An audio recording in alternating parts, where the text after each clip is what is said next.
பாஸ்கா காலம் 2ஆம் வாரம் திங்கள். புதுப்பிறப்பின் மகிழ்ச்சியல். புனித பிரான்சிஸ் அசிசியார் தனது இளமை காலத்தில் பிறரை பற்றிய எந்த கவலையும் இல்லாமல் சுகபோகமாக வாழ்ந்தார்.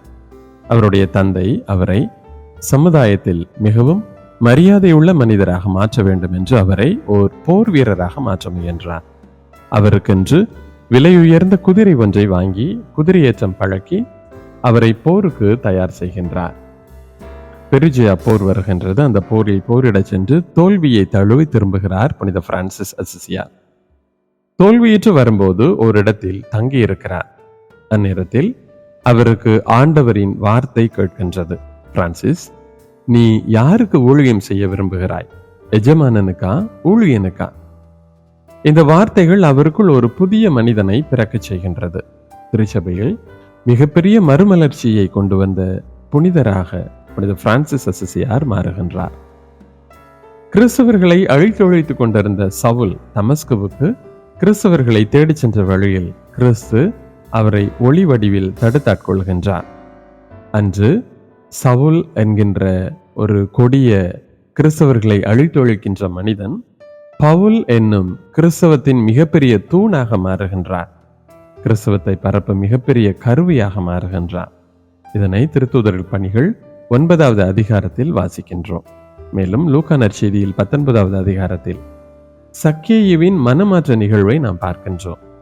அநியாய வரி வசூலித்து பல இஸ்ராயல் மக்களின் துன்பத்திற்கு காரணமான சக்கேயு ஆண்டவர் இயேசுவை சந்தித்தவுடன் பணத்தின் மீதும் அதிகாரத்தின் மீதும் கொண்டிருந்த நாட்டத்தை முற்றிலும் அகற்றி தன்னிடமிருந்த அனைத்து பணத்தையும் ஏழை எளியவர்களுக்கு திருப்பி கொடுத்து விடுகிறேன் என்று இயேசுவிடம் உறுதி கூறுகிறார். இதை சக்கேயுவின் மனமாற்ற நிகழ்வு என்று சொல்வதை விட அவரது மறுபிறப்பு என்றே கூறலாம். சக்கேயு தனது பாவத்திற்கு இறந்து உண்மைக்கு பிறந்து தன் வாழ்வை முழுவதுமாக மாற்றிக்கொள்கிறார். புதிதாக பிறப்பது என்றால் என்ன என்பதற்கு இன்னும் மேற்கோள்கள் சொல்லிக்கொண்டே போகலாம். இன்றைய முதல் வாசகத்தில் திருத்தூதர்கள் மிகவும் மகிழ்ச்சியாகவும் துணிவுடனும் இறை வார்த்தையை எடுத்துரைக்க புறப்படுகின்றார்கள். இந்த திருத்தூதர்கள் சில நாட்களுக்கு முன் எப்படி இருந்தார்கள், இப்பொழுது எப்படி இருக்கிறார்கள் என்பது இதன் சான்றாகும். இயேசுவோடு வாழ்ந்தபோது அவர்கள் யூத தலைமை சங்கத்திற்கு பயந்தார்கள். அவர்களது எண்ணங்களுக்கு எதிராக ஒரு வார்த்தை கூட பேசக்கூடாது என்று நினைத்தார்கள். குறிப்பாக இயேசுவை கைது செய்த நேரம் பேதுரு தலைமை குருவின் வீட்டு முற்றத்தில் நின்றபோது தன்னை இயேசுவின் சீடர் என்று கூட அடையாளப்படுத்திக் கொள்ள விரும்பவில்லை. காரணம் பயம். தன் உயிருக்கு பயம், தன் பெயருக்கு பயம், புகழுக்கு பயம், இயேசு படப்போகும் பாடுகளுக்கு பயம். ஆனால் தற்போது சீடர்கள் தங்களுக்கு உறுதுணையாக நின்ற இயேசு இறந்து விட்டார். அவர் தங்களோடு இல்லை. ஆனாலும் அவர்களுக்கு மிகப்பெரிய துணிச்சல். அவர்கள் இதற்கு முன் யாரை பார்த்து பயந்திருந்தார்களோ அவர்களுக்கு முன்பாகவே ஆண்டவர் இயேசுவின் நற்செய்தியை மக்களுக்கு போதிக்க ஆரம்பிக்கின்றார்கள். அவர்களது சொல்லிலும் செயலிலும் ஒரு அசாத்தியமான துணிச்சல். யாரும் இவர்களது சொற்களுக்கு எதிராக நின்று பேச முடியவில்லை. வார்த்தைகளில் அத்துணை தெளிவு, அத்துணை துணிவு. இதுவே புதுப்பிறப்பு. இந்த புதுப்பிறப்பிற்காகத்தான் இறைவன் நம்மை தொடர்ந்து அழைத்து கொண்டே இருக்கின்றார்.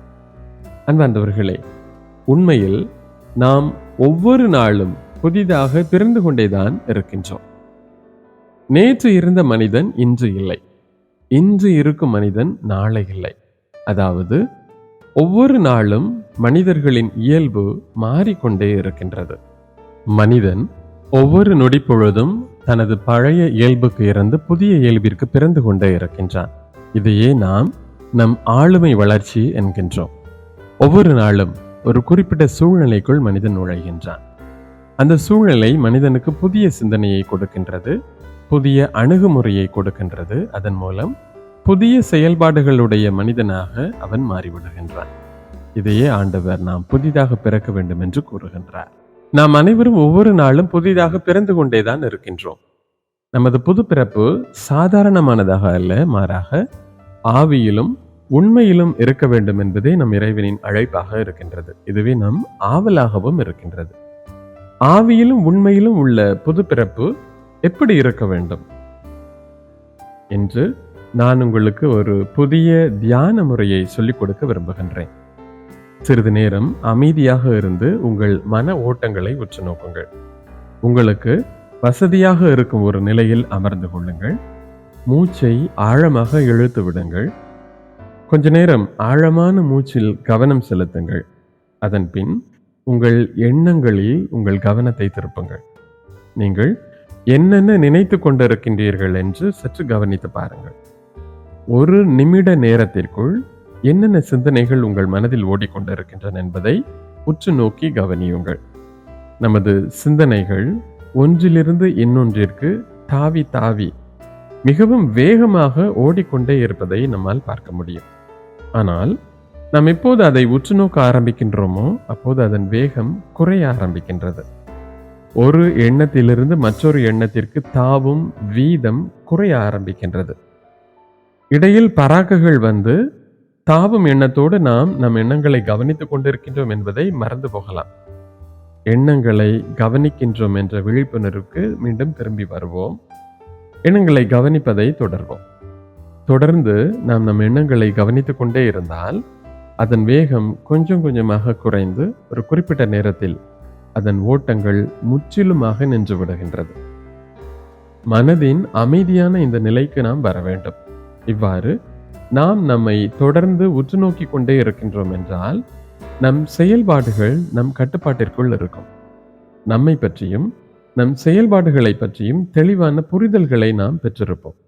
நம் எண்ணங்கள் போன போக்கில் செயல்படாமல் சிந்தனைகளை உற்று நோக்கி சரியான செயல்பாடுகளை, சரியான சிந்தனைகளை மட்டும் செயல்பாடுகளுக்கு அனுமதிக்கும் கட்டுப்பாடுள்ள நிலைக்கு நம்மால் வர முடியும்.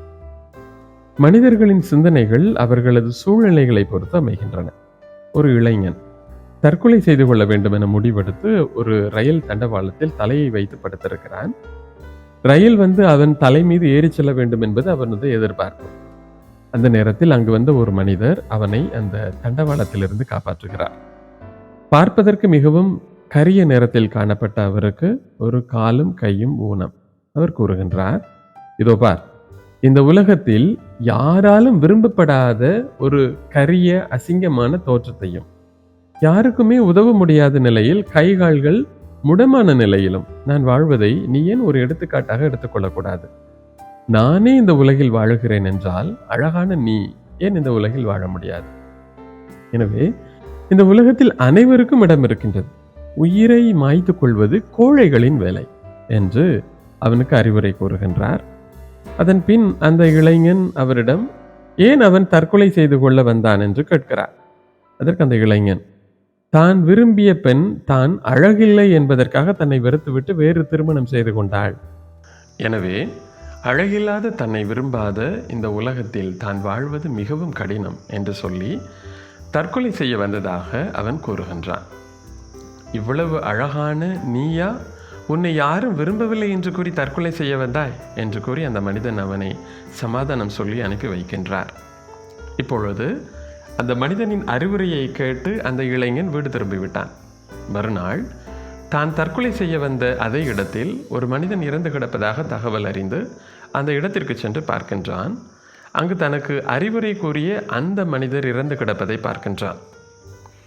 ஒரே ஒரு பெண் தன்னை விரும்பவில்லை என்பதற்காக இவ்வளவு அழகான அந்த இளைஞனே உயிரை மாய்க்க துணிந்தபோது ஒருவரல்ல, ஒட்டுமொத்தமாக இந்த சமுதாயத்தில் யாருமே விரும்பாத அசிங்கத்துடன், யாருக்குமே உபயோகமில்லாத ஊனத்துடன் நான் மட்டும் ஏன் இந்த உலகை விட்டு செல்ல துணியவில்லை என்று நினைத்தார் போலும். விளைவு, தன் உயிரை அவர் மாய்த்து கொண்டார். அன்பார்ந்தவர்களே, இந்த நிகழ்வில் வரும் 2 கதாபாத்திரங்களுமே புதிதாக பிறந்திருக்கிறார்கள். ஒருவர் நேரிய எண்ணத்தில் புதிதாக பிறந்துள்ளார், மற்றவர் எதிர்மறை எண்ணத்தில் புதிதாக பிறந்துள்ளார். நேரிய எண்ணத்தில் பிறந்த அந்த இளைஞன் புதிய வாழ்வை பெற்றுக்கொண்டான். எதிர்மறை எண்ணத்தில் பிறந்த அந்த மனிதர் தன் வாழ்வை இழந்துவிட்டார். நான் உங்கள் எண்ணங்களை சீர்தூக்கி பார்க்கும் தியானம் செய்ய அழைத்தது இந்த புரிதலை பெற்றுக்கொள்ளத்தான். நம் செயல்பாடுகளை தொடர்ந்து சீர்தூக்கி பார்த்து கொண்டிருந்தால் நம் மனதின் எதிர்மறை நகர்வுகளை நம்மால் உணர்ந்து கொள்ள முடியும். அவ்வாறு உணர்ந்து கொள்ளும் பட்சத்தில் அவற்றை நம்மால் எளிதாக தவிர்த்து கொள்ள முடியும். ஒவ்வொருவரும் ஒவ்வொரு வினாடியும் புதிதாக பிறந்து கொண்டுதான் இருக்கின்றோம். இந்த புதிய பிறப்பு நம் புரிதலின் அடிப்படையில் அமைகின்றது. நாம் நம் வாழ்வை சரியாக புரிந்து கொண்டோம் என்றால் அந்த புது பிறப்பு உண்மையானதாக, சிறப்பானதாக அமைகின்றது. ஆனால் சரியாக புரிந்து கொள்ளவில்லை என்றால் அது தீமையானதாக அமைந்து விடுகின்றது. ஆவியிலும் உண்மையிலும் நாம் புதிதாக பிறக்க வேண்டும் என்றால் நம் புது பிறப்பு நம்மை வாழ்வுக்கு அழைத்து செல்ல வேண்டும். நாம் உயிர்ப்பு காலத்தில் இருக்கின்றோம். சிலுவையில் இருந்த இயேசு உயிர் தெழுந்தார். சிலுவையில் இருந்த இயேசு மட்டும் உயிர் தெழவில்லை, பாவத்தில் வாழ்ந்திருந்த பலரும் அவருடைய உயிர் தெழுதலோடு நன்மைக்கு உயிர் தெழுந்துள்ளனர். தங்களது பழைய வாழ்வுக்கு திரும்பி செல்ல விழைந்த எம்மாவூஸ் சீடர்கள் மீண்டும் தங்களது பழைய வாழ்வுக்கு திரும்பி செல்ல விழைந்த மீன்பிடிக்க சென்ற பேதுருவும் யோவானும் அவரோடு இருந்த மற்ற சீடர்களும், மேலும் ஆண்டவர் இயேசு மீது மிகப்பெரிய சந்தேகத்தை கொண்டிருந்த புனித தோமா என்று அனைத்து சீடர்களையும் ஆண்டவர் திரும்பவும் கூட்டிச் சேர்க்கின்றார். இவர்கள் அனைவரும் புது பிறப்பு பெற வேண்டும் என்று அவர்களுடைய எண்ணங்களில் புதிய சிந்தனையை ஆண்டவர் விதைக்கின்றார். அந்த சிந்தனையை புதிய அனுபவங்களுடன் பெற்றுக்கொண்ட சீடர்கள் தங்கள் பழைய பாவ வாழ்வுக்கு இறந்து புதிய அருள் வாழ்விற்குள் நுழைந்தனர். அந்த புது பிறப்பு இந்த உலகில் கிறிஸ்தவம் என்னும் புதிய சிந்தனையை நாம் இன்று பெற்றுக்கொள்வதற்கு பெரிய ஒரு வழியாக இருந்தது. இன்று நாமும் நம் பழைய பாவ வாழ்வுக்கு இறந்து புதிய அருள் வாழ்விற்கு பிறகு அழைக்கப்பட்டிருக்கின்றோம். புது பிறப்படைந்த தம் சீடர்களை கொண்டு அரிய காரியங்களை செய்த இறைவன் நம்மையும் கொண்டு அத்தகைய அரிய செயல்களை செய்வதற்கு தயாராக இருக்கின்றார்.